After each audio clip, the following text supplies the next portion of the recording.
So, that book you sent over, The New 1-Minute Manager by Ken Blanchard, Yeah. it's really been making me think about, like in today's world, everything's moving so fast. Right. What does effective leadership even look like anymore? Totally. It can't just be that same old, like, top-down approach, can it? No, not at all. And that's exactly what we're diving into today. We're taking the new 1-Minute Manager, this updated classic, and really getting to the core of what makes it tick. Forget those long, drawn-out meetings and rigid hierarchies. Right. We're going deeper, looking at how this approach breaks the mold, why it resonates in our crazy, fast-paced work world. We're talking efficiency, real collaboration, employees who are actually engaged. And what I found really interesting is how the book starts off Uh-huh. with this, like, relatable scenario. This young guy, Yeah. he's searching globally for a manager who's just, nailing it. Someone who can handle today's challenges, but also, values work-life balance, meaning enjoyment. Exactly. And right away, the book dives into these classic manager archetypes that he encounters. You've got the tough manager, all about the bottom line. Right. Sometimes, it seems, at the expense of, well, the people.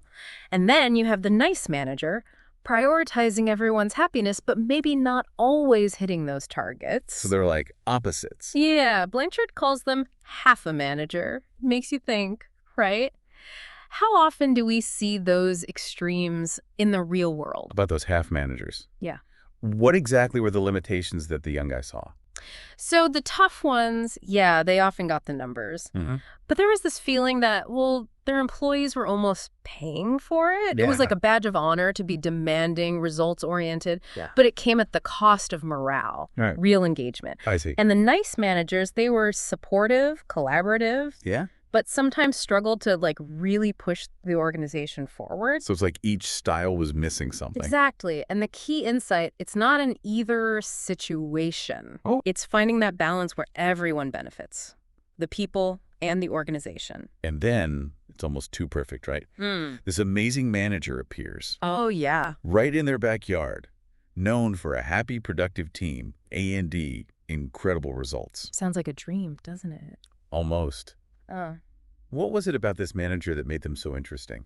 Well, I think it was partly that, the dreamlike quality, Yeah. It made the young guy skeptical, but also super curious. I get it. And the fact that this manager seemed to have a real work-life balance, that was huge too. Right. It challenged the image of the always stressed executive. It set the stage for something different. And when they finally meet, right away, this new 1-minute manager is talking about adapting, not reinventing, taking what works and making it work for today. Exactly. One of the first things they talk about is moving away from that top-down structure. Like the boss telling everyone what to do. Yeah, that old school hierarchy. Yeah. The manager points out how, in today's world, that's just too slow. It can actually stifle the innovation you need to stay ahead.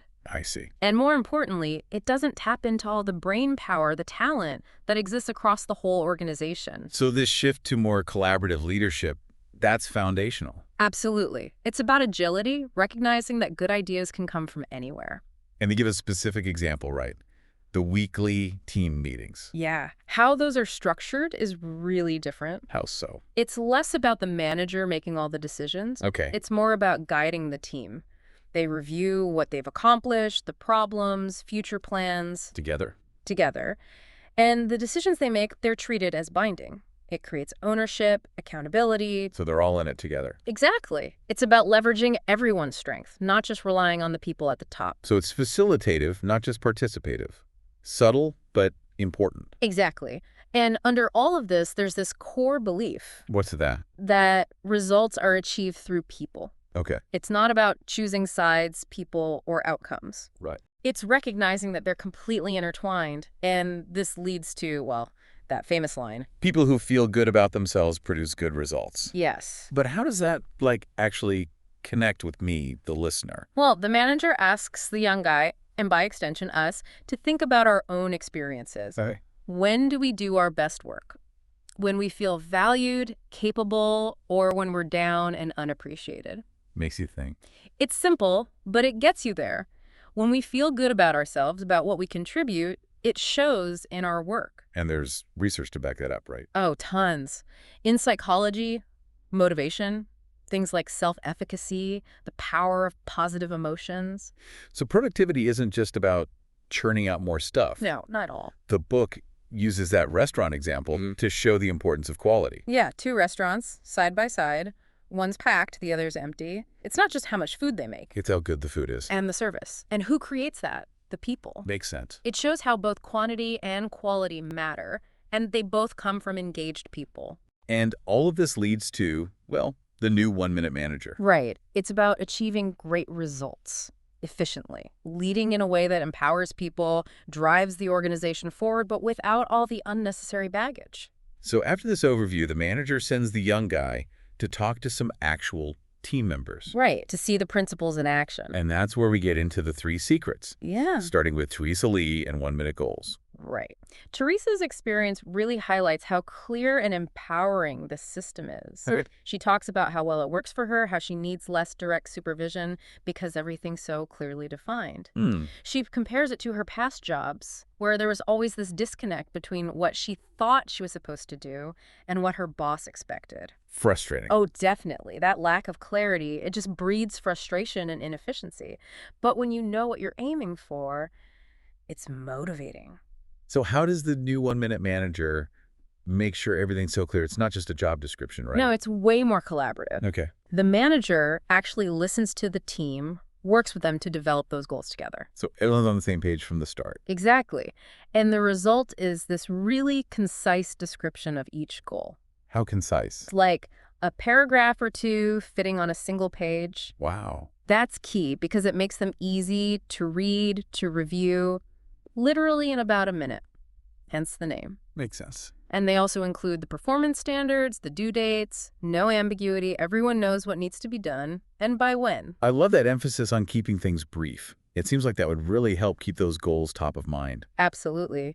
And Teresa mentions the 80-20 rule, which ties into this perfectly. Remind me what that is again. It's the idea that roughly 80% of your results come from about 20% of your efforts. Okay. So instead of overwhelming people with tons of small tasks, you focus on those 3 to 5 key responsibilities that make the biggest impact. So prioritize. Exactly. And for specific projects, they get their own 1-minute goals as needed. Got it. So everything important is covered, but you're not bogged down.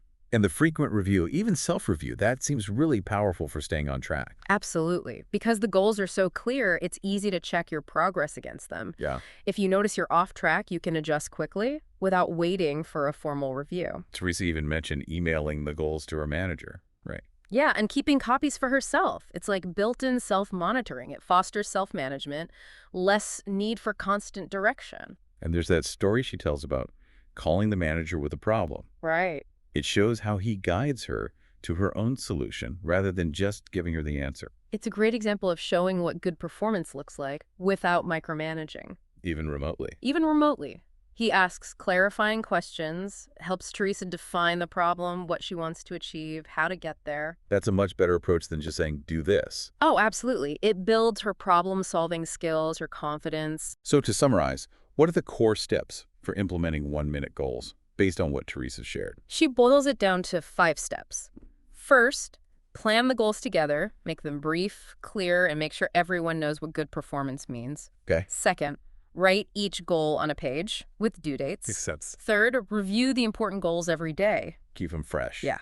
Fourth, check if your actions match those goals. And fifth, If they don't match, change your actions to get back on track. simple but effective. Okay, so after Teresa and the goals, we move on to Paul Trinnell and 1-minute praisings. Right. Paul's experience, it starts with a stark contrast. What do you mean? He compares his previous boss, who micromanaged everything, to the new 1-minute manager who's all about trust and clear feedback. So a complete 180. Yeah, he points out that the manager does spend more time initially, especially when someone's new. Okay. But as he proves himself, the manager trusts him more, gives him space. So it's not about being hands-off all the time. It's about adjusting based on the person's needs. Exactly. And another key point is this emphasis on crystal clear feedback. Both good and bad. Both, yeah.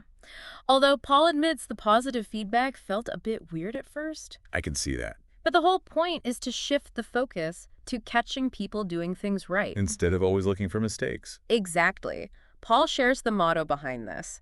Help people reach their full potential.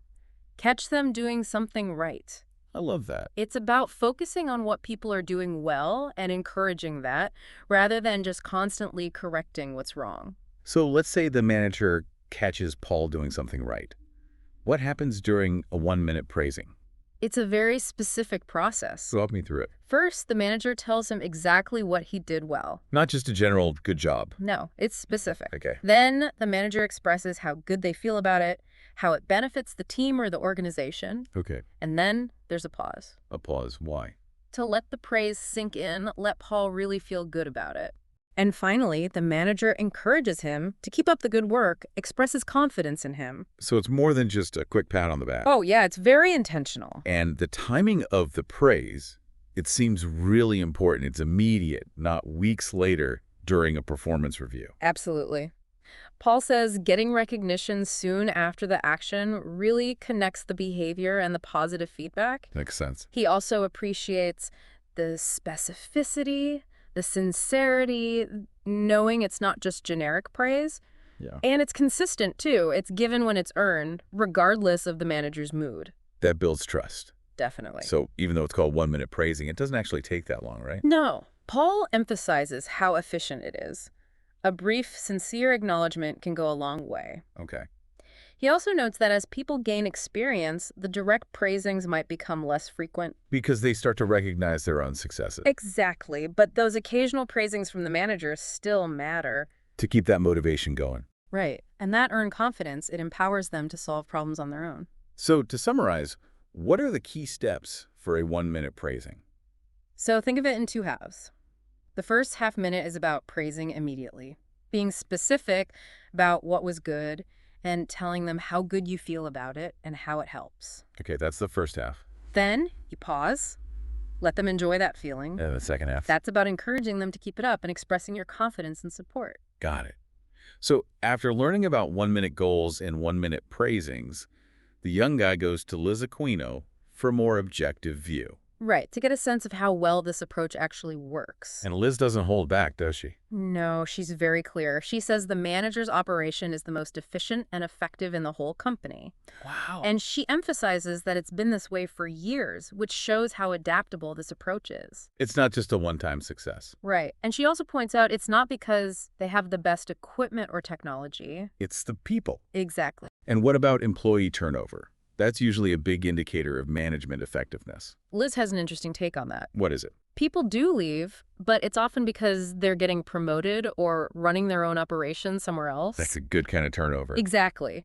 She describes the manager as the best developer of people in the company. He's building future leaders. Yes, it's not just about short-term results, it's about long-term growth. So after this confirmation, the young guy is even more eager to learn the third secret. 1-minute redirects. Right, the updated approach to addressing mistakes. John Levy's the one who explains this one. Yeah. He starts by saying that even in a positive work environment, mistakes happen. They're inevitable. Exactly. So you need a way to address them constructively. He explains how the secret was originally called the 1-minute reprimand, Okay. but it's been adapted for today's world. In what way? The shift from reprimand to redirects, it reflects the need for faster learning, for keeping employees engaged. It's about helping them get back on track quickly. Exactly. Especially in a fast-changing world where learning is constant. So how does a 1-minute redirect work? It's a two-part process. First, the manager makes sure the initial goal was clear. And if it wasn't, they take responsibility. Right. Then, in the first half of the redirect, they focus on the mistake itself. The facts, their feelings about it, the impact. Okay. Then there's a pause. Like with the praising. Yeah, to let it sink in. Got it. And in the second half, they shift the focus to the person. They remind them they're better than the mistake, express confidence and trust, and look forward to working together. So there's that balance again. Right, being tough on the behavior, but supportive of the person. And the order is important, isn't it? The tough part comes first, then the nice. Exactly, like that analogy with the Chinese emperor. You address the problem first, then affirm the relationship. Okay. And John shares his own experience with a redirect, one that he thinks was intentionally mild. Because he was new. Yeah, it highlights the manager's awareness of experience levels and how to adjust the approach. Makes sense. Especially for new people, you want to correct behavior without crushing their confidence. Right. So to summarize, what are the key steps for a 1-minute redirect? First, act quickly. In the first half minute, confirm the facts, be specific about the mistake, and express your feelings about it and its impact. Then, pause. Okay. In the second half minute, remind them they're better than the mistake, that you still believe in them. Express your confidence, your trust, and your support. And finally, remember, it's over when it's over. You don't dwell on it. After learning about all 3 secrets, the young guy goes back to the manager for a deeper dive. To understand why this approach is so effective. And the manager starts by clarifying what the 1 minute really represents. Right, it's not about every task taking literally 1 minute. It's about efficiency-focused feedback. Exactly. He ties it back to the 80-20 rule, saying the 3 secrets are those 20% of activities that drive 80% of the results. And he reiterates his core belief. The best minute I spend is the one I invest in people. He's putting his money where his mouth is, so to speak. Definitely. And then he uses this brilliant bowling analogy to explain 1-minute goals. What's the analogy? Imagine bowling with the pins obscured, not seeing the target, or having a sheet blocking your view of the results. Sounds frustrating. It is, and that's his point.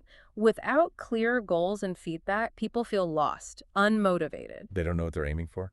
Exactly. He emphasizes that feedback on results is the biggest motivator. He even says feedback is the breakfast of champions. Yeah, and he critiques those traditional performance reviews. How so? He says they happen too infrequently to be truly helpful and often focus on the past instead of the future. Okay. Then he shares this philosophy about people. Everyone is a potential winner.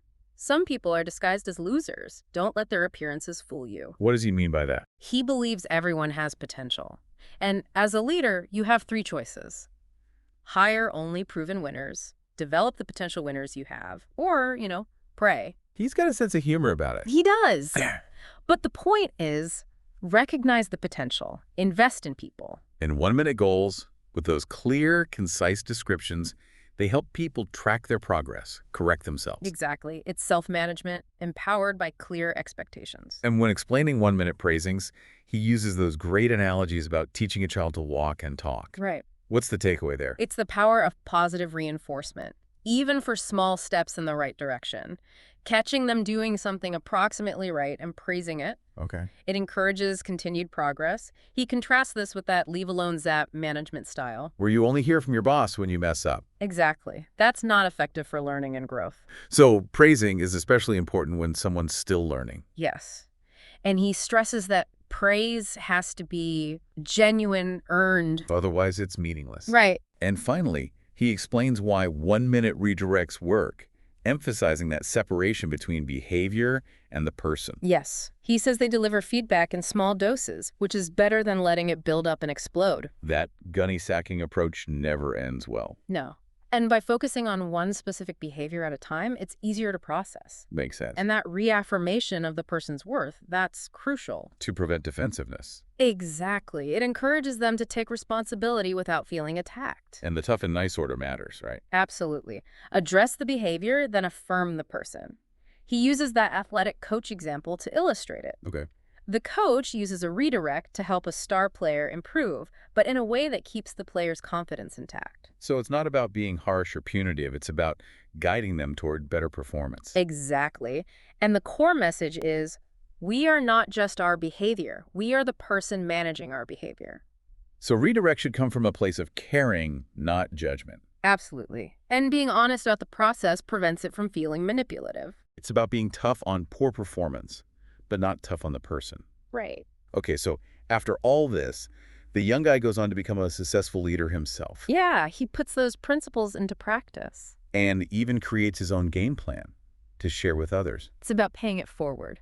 Exactly. Yeah. And the impact, it goes beyond just individual performance, right? Oh, absolutely. What are some of those broader benefits? Well, organizations become more agile, more responsive. That's crucial in today's world. Definitely. There's also more time for thinking, planning, less stress overall, Sounds good to me. and fewer personnel problems. So it's a win-win for everyone. Exactly. And the key is, even if you don't start perfectly, the act of starting, of being intentional, makes a difference. And the story ends years later with the now successful manager passing on those same principles to someone else. Yeah, just like the original manager did for him. It's a beautiful cycle of sharing and growth. It really is. So as we wrap up this deep dive into the new 1-minute manager, What are the key takeaways for our listener? The 3 secrets, for sure. 1-minute goals, 1-minute praisings, 1-minute redirects, Exactly. They're the foundation. and the underlying principles. Clear communication, timely feedback, both positive and negative,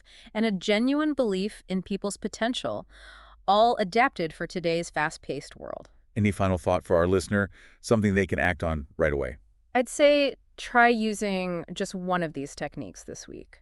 Any specific one? It could be setting a clearer goal, giving more specific praise, or offering more direct but supportive feedback. Okay. Just pay attention to the impact it has at work, at home, anywhere. Small actions can lead to big changes. This deep dive has given us a lot to think about. It has, but we've only scratched the surface. There's so much more in the book itself. We definitely encourage everyone to read the new 1-Minute Manager for themselves. Get the full picture. Exactly. And one final provocative thought to leave you with. In a world that's obsessed with complexity and the next big thing, maybe the most effective approaches to leadership are actually quite simple.